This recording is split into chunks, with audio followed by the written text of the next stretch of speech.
Badan Intelijen Negara atau BIN menjadi salah satu institusi pemerintah yang cukup aktif dalam perang melawan COVID-19. Meski begitu, tidak banyak yang mengetahui jika BIN ternyata memiliki SDM Medical Intelligence yang berperan besar dalam mengembangkan penelitian terbaru terkait COVID-19. Selain berkolaborasi dengan institusi penelitian dan kesehatan lain, BIN juga memiliki lab penelitian yang memungkinkan upaya pelacakan spesimen COVID-19 melalui tes swab.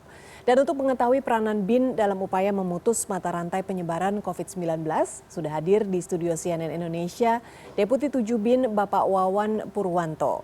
Selain itu sudah juga bergabung dari luar studio lewat sambungan Zoom, Certifier Laboratorium World Biohastek Ibu Wani Bazuki, dan juga ahli mikrobiologi Universitas Indonesia Dr. Budiman Bella. Selamat malam Bapak-Bapak dan juga Ibu Wani yang tersambung melalui Zoom.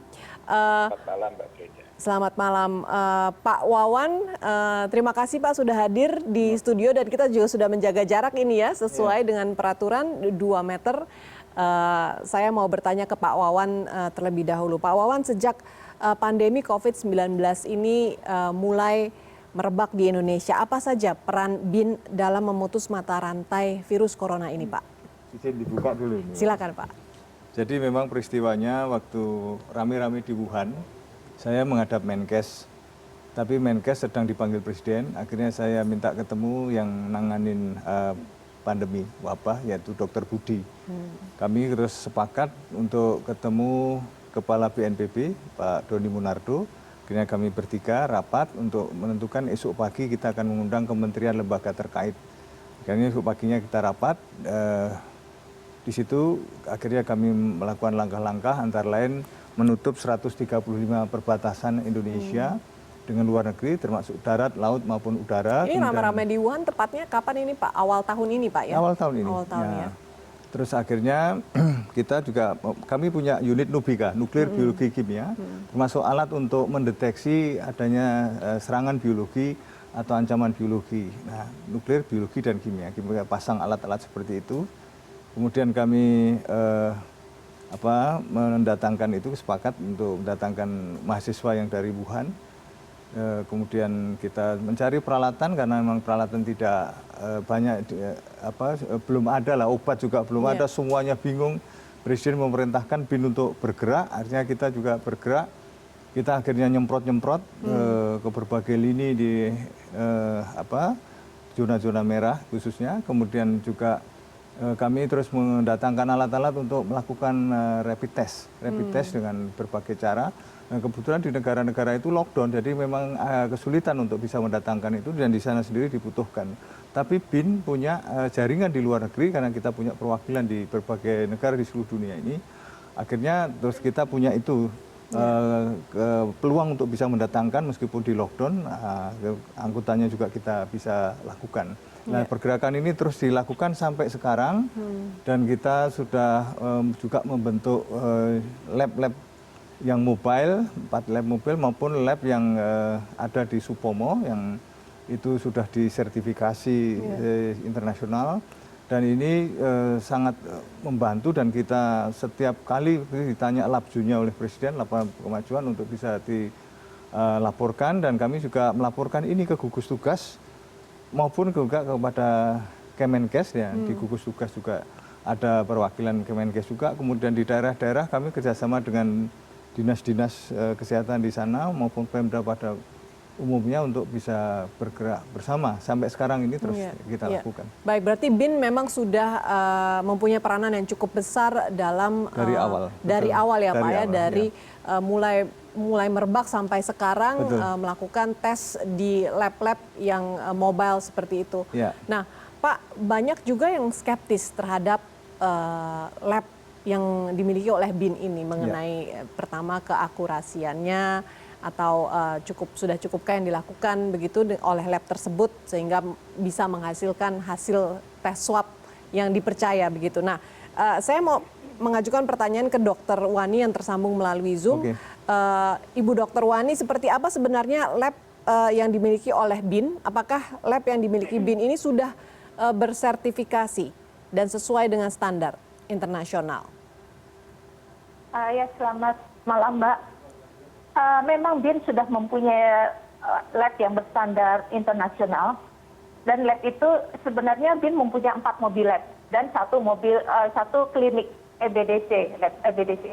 4 mobil lab itu didesain berdasarkan WHO, berdasarkan standar WHO, dan yang lab EBDC juga BSL 2, Biosafety Laboratory Level 2, dan itu dibuat dengan bertekanan negatif. Dan kelima sertifikat itu sudah disertifikasi dengan perusahaan kami, World Biohashtag, yang kami juga merupakan salah satu certifier di dunia ini. Dan intinya WBHT itu sebagai lab certifier yang berstandar internasional. Jadi lab yang ada di BIN itu semua sudah berstandar internasional dan sudah tersertifikasi. Itu salah satu sertifikasi yang ada di layar. Dan untuk melakukan sertifikasi ini pun kami tidak hanya melihat interiornya saja ya, tapi kami juga harus dari awal melihat dari keakuratan dari layoutnya. Ada dari layout itu kita lihat as-built drawingnya seperti apa, dan susunan MEP-nya seperti apa, AHU-nya seperti apa, dan itu semua kita lihat juga dari gambar, dan juga spek material yang digunakan, misalnya dari dindingnya, dari bahan apa, pintu, dan langit-langitnya seperti apa, lantainya seperti apa, dan salah satu yang paling penting dalam lab BSL ini harus ada biosafety cabinet.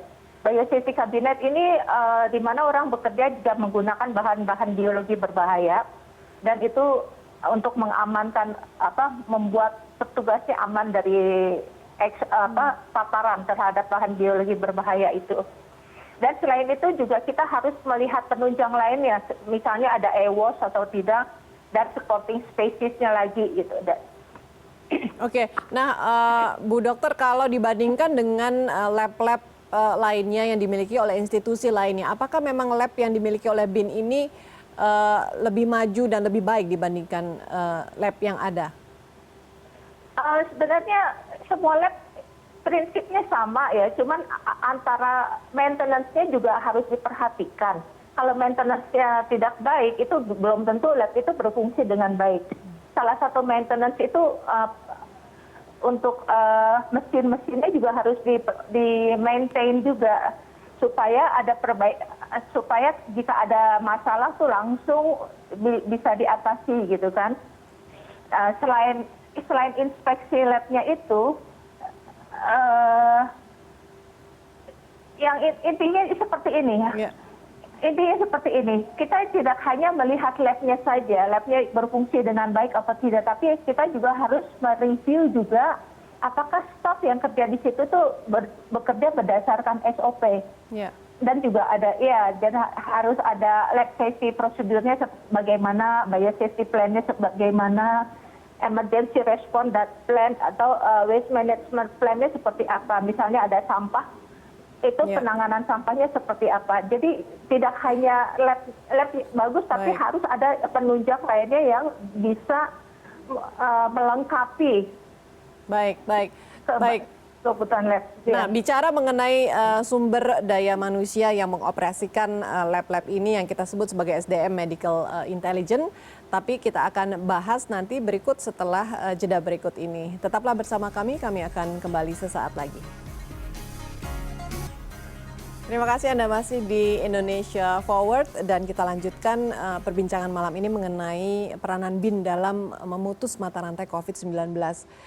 Pak Wawan, tadi sudah dikatakan lab yang dimiliki oleh BIN memang sudah memenuhi standar internasional. Bagaimana dengan orang yang mengoperasikannya? Apakah kualifikasi dari SDM Medical Intelligence yang dimiliki oleh BIN ini memang sudah cukup baik dalam menemukan poin-poin penting untuk memutus peredaran COVID-19 ini? Ya, kita BIN merekrut lulusan-lulusan terbaik dari universitas-universitas terkemuka di Indonesia, dan mereka lulus saringan yang tidak ringan ya, 9 kali saringan, dan ternyata bisa ketemu mereka-mereka yang memang high quality, sehingga bisa kita pertanggungjawabkan dari sisi SDM-nya. BIN sendiri sebelumnya mempunyai klinik yang nantinya juga akan berkembang menjadi rumah sakit medical intelligence. Dan di Sekolah Tinggi Intelijen Negara sendiri saya dulu rektor di sana, gubernur sekarang namanya. Itu sekarang dikembangkan juga pasca sarjana untuk medical intelligence ini.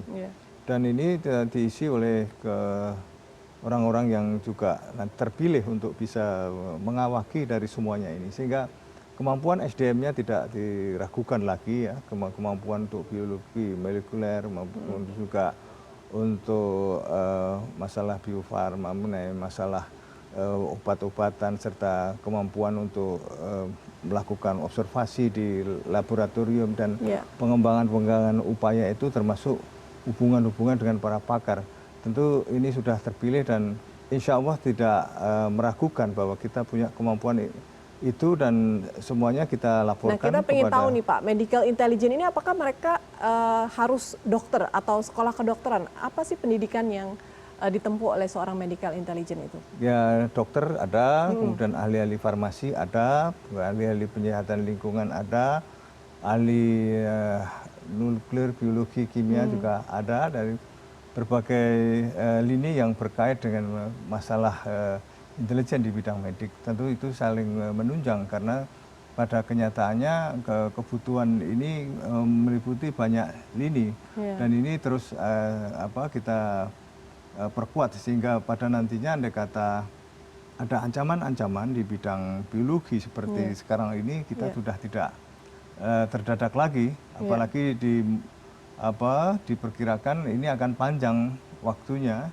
Dan sebelum kita menemukan obat maupun vaksinnya, maka ini perlu satu langkah-langkah antisipatif sehingga nantinya kita sudah mudah untuk bisa mengatasi andai kata ada wabah di kemudian hari. Demikian. Baik, nah sudah bergabung juga bersama kita ini ahli mikrobiologi Universitas Indonesia, Dr. Budiman Bella. Saya ingin menyapa Pak Dr. Budiman.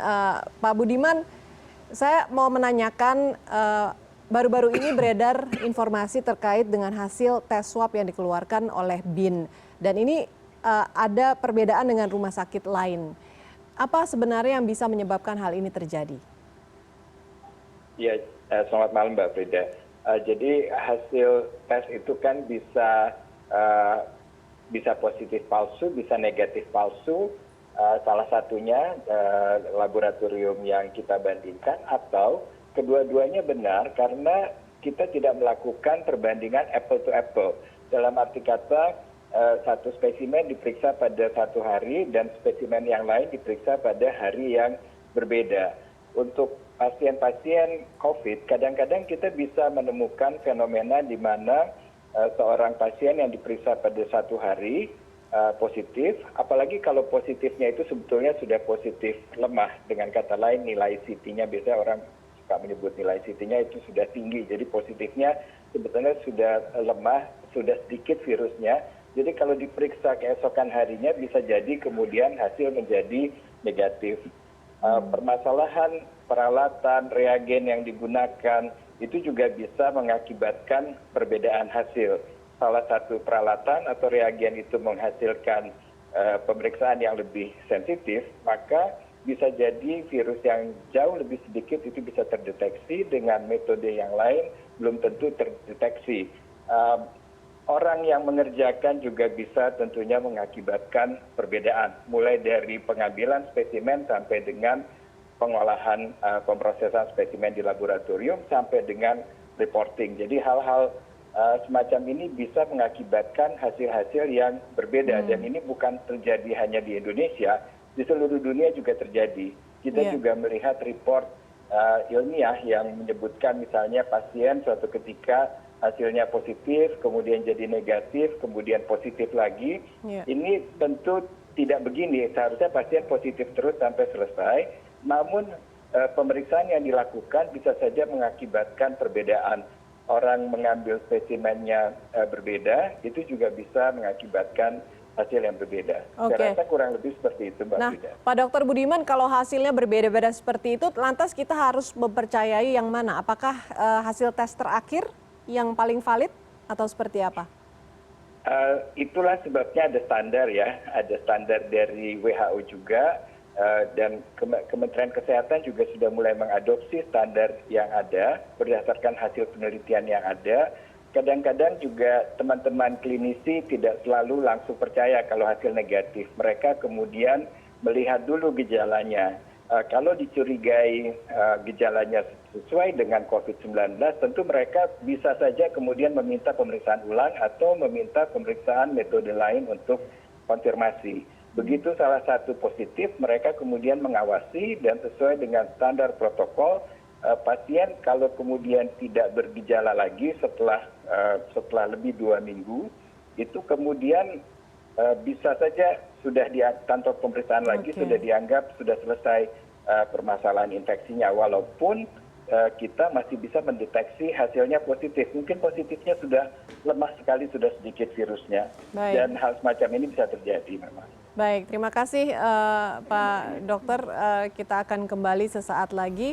Pak Wawan, tentunya BIN ini tidak sendirian bekerja dalam menangani COVID-19. Kita akan bahas nanti kerjasama dengan siapa sajakah BIN di segmen berikutnya. Tetaplah bersama kami, Indonesia Forward kembali sesaat lagi.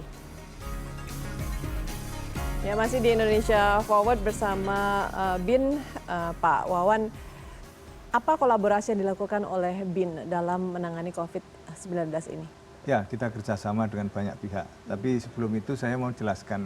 Kemarin Tempo menulis bahwa Ketua LAN mengatakan ada 16 orang dari LAN yang tadinya dicek di swab BIN, dinyatakan positif, ternyata dicek di rumah sakit lain negatif. Ternyata itu dibantah oleh Ketua LAN. Ketua LAN tidak mengatakan seperti itu. Sehingga ini menyambung pembicaraan dengan tadi Pak Dr. Budiman ya. Ya betul, sehingga ini laporan Tempo ini tidak valid ya. Sehingga ini perlu diluruskan ini supaya tidak seperti itu ya. Kemudian menyambung masalah kerjasama kita dengan berbagai pihak. Kami bekerjasama antara lain dengan lab-lab yang ada di Indonesia, termasuk salah satu adalah Laboratorium Eijkman. Kita kerjasama untuk menemukan vaksin ya, vaksin merah putih nantinya, tapi belum selesai, diperkirakan awal tahun depan baru insya Allah nanti ada hasil. Kemudian kita kerjasama dengan berbagai rumah sakit rujukan, kemudian dengan universitas-universitas yang memiliki fakultas kedokteran maupun farmasi. Jadi fokusnya sekarang adalah menemukan vaksin ya Pak? Vaksin dan obat. Obat juga sudah kita temukan, tapi belum BPOM sampai sekarang masih dalam proses. Tapi obat ini tetap dipergunakan karena memang belum ada obatnya di mana-mana, dan itu kita tetap gunakan untuk penyembuhan. Dan kerjasama juga terus kita lakukan dengan para pakar-pakar dari berbagai pihak di Indonesia maupun dari luar. Semuanya adalah bagaimana untuk mengatasi pandemi ini, karena kita masih sedikit sekali, artinya dari target 1.000 per 1 juta penduduk untuk dilakukan pemeriksaan swab per hari, ternyata memang belum bisa mencapai itu, meskipun kita sudah mengerahkan kerjasama juga dengan Kemenkes, kemudian juga dengan rumah sakit rujukan tadi, ternyata belum bisa mencapai. Dengan pihak luar negeri, apakah Indonesia ada bekerja sama Pak dalam pengembangan vaksin ini? Iya, tapi memang vaksinnya kan berbeda-beda ya antara satu negara dengan negara lain, sehingga kita tetap menguji pada kondisi yang ada di Indonesia, karena apa yang terjadi dari COVID ini kan berbeda antara satu dengan yang lain. Oleh karenanya semua tetap kita lakukan upaya maksimal, sebab tugas BIN adalah melindungi segenap bangsa dan seluruh tumpah darah dan menjaga keselamatan rakyat. Sebelum vaksin ini terwujud, terkait upaya tracking spesimen ini Pak, sudah berapa banyak yang diperiksa selama ini? 85.000. 85.000 titik yang diperiksa. Oke, dan berapa banyak tes swab yang dilakukan oleh dari sekian banyak itu, lantas yang mengarah kepada positif langsung ya. Dari suhu yang dari reaksi dari reagennya itu, kemudian langsung dilakukan swab dari masing-masing. Kalau sudah ada hasil, kita selalu laporkan ke Kemenkes maupun ke gugus tugas. Kalau misalnya di daerah juga kita sampaikan kepada dinas-dinas kesehatan terkait di sana untuk selanjutnya disampaikan ke Nah, pemilihan pusat. spesimennya itu dilakukan atas dasar apa, Pak Wawan? Selama ini kita random. Dan memang ada yang atas permintaan dari kementerian lembaga terkait yang minta, kemudian kita datangi di sana, dia menyatakan berapa orang yang mau diperiksa. Kemudian juga ada juga yang dari masyarakat sendiri, kemudian juga ada yang umum. Kita gelar di tempat-tempat umum untuk supaya setiap orang yang ingin ngetes itu bisa dilakukan secara langsung dan kita gratis, tidak dipungut bayaran, dan semuanya ini memang kita juga berupaya supaya perlindungan publik ini tetap kita nomor satukan, meskipun sampai sekarang belum mencapai target hitungan seperti yang di WHO canangkan gitu. Dari hasil tes tersebut berapa persen Pak yang positif? Ya, sampai saat ini masing-masing pihak beda-beda. Kayak kemarin dari 300 itu ada yang dari 300 itu ada yang 50 misalnya. Kemudian dari satu hari kadang-kadang 12, kadang-kadang juga 0. Oh, ada juga yang 0 ya, Pak, dalam sehari ketika kita melakukan itu 0. Kemudian di beberapa tempat itu memang 0 ya, Mas. Meskipun ada juga yang banyak ya, yang sampai lebih dari 80 misalnya. Itu juga ada. Cuman memang belakangan ini trennya naik. Ya. Dan dari hasil tersebut apakah BIN juga melaporkan secara rutin, Pak, kepada Dinas Kesehatan Wilayah atau mungkin Satgas terkait penanganan COVID-19? Kita selalu melaporkan ke Satgas dan juga dengan Kementerian Kesehatan, kemudian Dinas-Dinas Kesehatan.